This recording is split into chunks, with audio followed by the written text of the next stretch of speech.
Hi hello friends, welcome back to ಕಲ್ಪತ್ರ creativity ಚಾನಲ್ಗೆ. ನಮ್ಮ ಚಾನಲ್ ನೋಡ್ತಾ ಇದ್ರೆ ಸಬ್ಸ್ಕ್ರೈಬ್ ಮಾಡ್ಕೊಂಡು ನೋಡಿ ಫ್ರೆಂಡ್ಸ್ ಅಂತ ಹೇಳ್ತಾ ಬನ್ನಿ ಫ್ರೆಂಡ್ಸ್. ತುಂಬ ಸಿಂಪಲ್ ಆಗಿ ಬಾಳೆಹಣ್ಣಿಂದ ಮಾಡುವಂಥ ಹಲ್ವಾ ಹೇಗೆ ಮಾಡೋದು ಅಂತ ನೋಡೋಣ.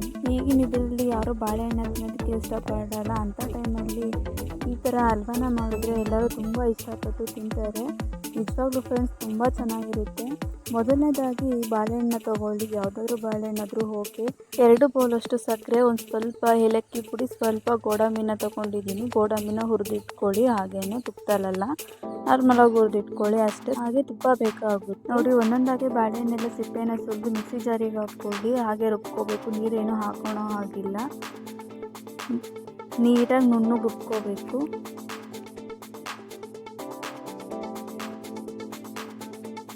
ನೋಡಿ, ಈ ಥರ ನೀಟಾಗಿ ನುಣ್ಣಗೆ ರುಬ್ಕೋಬೇಕು. ನಂತರ ಗ್ಯಾಸ್ ಸ್ಟವ್ನ ಆನ್ ಮಾಡ್ಕೊಳ್ಳಿ. ಅದ್ರ ಮೇಲೆ ಒಂದು ಪಾತ್ರೆನ ಇಟ್ಟು ಅದಕ್ಕೆ ಒಂದು 5-6 ಸ್ಪೂನಷ್ಟು ತುಪ್ಪನ ಹಾಕ್ಕೋಬೇಕು. ತುಪ್ಪ ಬಿಸಿ ಆದಮೇಲೆ ನಾವೇನು ಗ್ರೈಂಡ್ ಮಾಡ್ಕೊಂಡಿರ್ತೀವಲ್ಲ ಬಾಳೆಹಣ್ಣು, ಅದನ್ನು ಹಾಕ್ಕೋಬೇಕು ತುಪ್ಪದಲ್ಲಿ. ಹಾಕ್ಕೊಂಡು ನೋಡಿ, ಈ ಥರ ಕೈ ಆಡ್ತಾನೆ ಇರಬೇಕು, ಕೈ ಬಿಡೋ ಹಾಗಿಲ್ಲ. ಅದು ಕೈ ಆಡ್ತಾ ಸ್ವಲ್ಪ ಕಲರ್ ಚೇಂಜ್ ಆಗುತ್ತೆ, ಅಲ್ಲಿವರೆಗೂ ಕೈ ಆಡ್ತೀನಿ ಇರಿ. ನೋಡಿ, ಈ ಥರ ಕಲರ್ ಸ್ವಲ್ಪ ಚೇಂಜ್ ಆದಮೇಲೆ ಸಕ್ಕರೆನ ಹಾಕ್ಕೊಳ್ಳಿ. 2 ಬೌಲ್ನು ಸಕ್ಕರೆನ ಹಾಕಿ ಕೈ ಆಡ್ತಾನೆ ಇರಿ, ಕೈ ಬಿಡಬೇಡಿ.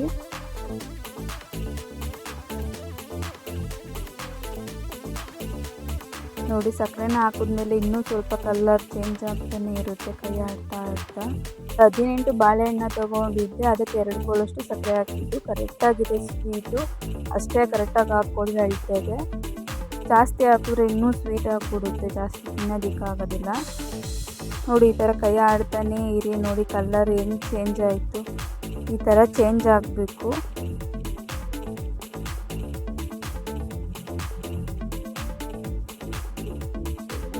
ಕೈ ಬಿಟ್ಟರೆ ತಳ ಹಿಡಿದ್ಬಿಡುತ್ತೆ, ಅದರಿಂದ ಕೈ ಆಡ್ತಾನೆ ಇರಬೇಕು. ನೋಡಿ, ಈ ಥರ ಕಲರ್ ಚೇಂಜ್ ಆದಮೇಲೆ ಒಂದು 2 ಸ್ಪೂನಷ್ಟು ತುಪ್ಪನ ಹಾಕ್ಕೊಳ್ಳಿ. ಅದ್ರ ಮೇಲೆ ತುಪ್ಪನ ಹಾಕ್ಕೊಂಡು ಇನ್ನೂ ಸ್ವಲ್ಪ ಕೈ ಆಡ್ತಾನೆ ಇರಿ. ಫ್ರೆಂಡ್ಸ್, ನಾನು ಹೆಂಗೆ ಬರುತ್ತೋ ಅಂತ ಅಂದ್ಕೊಂಡಿದ್ದೆ, ಆದರೆ ಅಂದ್ಕೊಂಡಿದ್ದಕ್ಕಿಂತ ಸೂಪರಾಗಿ ಬಂದಿತ್ತು. ತಿನ್ನೋದಕ್ಕೂ ಅಷ್ಟೇ ಚೆನ್ನಾಗಿತ್ತು. ನೀವು ಒಂದ್ಸಲ ಟ್ರೈ ಮಾಡಲೇಬೇಕು ಮನೇಲಿ. ಈ ಥರ ಬಾಳೆಹಣ್ಣಿದ್ದಾಗ ಯಾವ ಬಾಳೆಹಣ್ಣಾದರೂ ಹಾಕ್ಕೊಳ್ಳಿ, ಇದೇ ಥರ ಚೆನ್ನಾಗಿ ಬರುತ್ತೆ. ನೋಡಿ, ಇಷ್ಟು ಕಲರ್ ಚೇಂಜ್ ಆದಮೇಲೆ ಅದಕ್ಕೆ ಸ್ವಲ್ಪ ಏಲಕ್ಕಿ ಪುಡಿನ ಹಾಕ್ಕೊಳ್ಳಿ. ಏಲಕ್ಕಿ ಪುಡಿ ಹಾಕ್ಕೊಂಡು ನೀಟಾಗೆಲ್ಲ ಪೂರ್ತಿ ಮಿಕ್ಸ್ ಮಾಡ್ಕೊಳ್ಳಿ. ಆಮೇಲೆ ಗೋಡಂಬಿನ ಹಾಕ್ಕೊಂಡು ನೀಟಾಗಿ ಮಿಕ್ಸ್ ಮಾಡಿ. ಈ ಥರ ಪಾತ್ರೆ ಗಂಟುತ್ತಾ ಇಲ್ಲ, ಈಗ ಆಗಿದೆ ಕರೆಕ್ಟಾಗಿ. ಒಂದು ತಟ್ಟೆಗೆ ತುಪ್ಪನ ಸವರಿ ಆ ತಟ್ಟೆಗೆ ಹಾಕ್ಕೊಳ್ಳಿ. ಹಾಕ್ಕೊಂಡು ನೀಟಾಗಿ ಸುತ್ತಲೂ ಇದು ಮಾಡಿ ಸೌಟಿಂದನೇ ಈ ಥರ ಸಮಕ್ಕೆ ಮಾಡ್ಕೊಳ್ಳಿ. ಹಾರ್ಕೋಬೇಕು, ಅದು ಪೂರ್ತಿ ತಣ್ಣಗಾದ್ಮೇಲೆ ಒಂದು ಪಾತ್ರೆಗೆ ಈ ಥರ ಇದು ಮಾಡ್ಕೊಳ್ಳಿ. ಇನ್ನೊಂದು ಪಾತ್ರೆಗೆ ಹಾಕ್ಕೊಳ್ಳಿ. ಪಾತ್ರೆಗೆ ಹಾಕ್ಕೊಂಡು ಆ ಸೈಡು ಹಾರ್ಕೊಂಡ್ಮೇಲೆ ನಿಮ್ಗೆ ಯಾವ ಶೇಪ್ ಬೇಕೋ ಆ ಶೇಪ್ ಕಟ್ ಮಾಡಿ ಫ್ರೆಂಡ್ಸ್.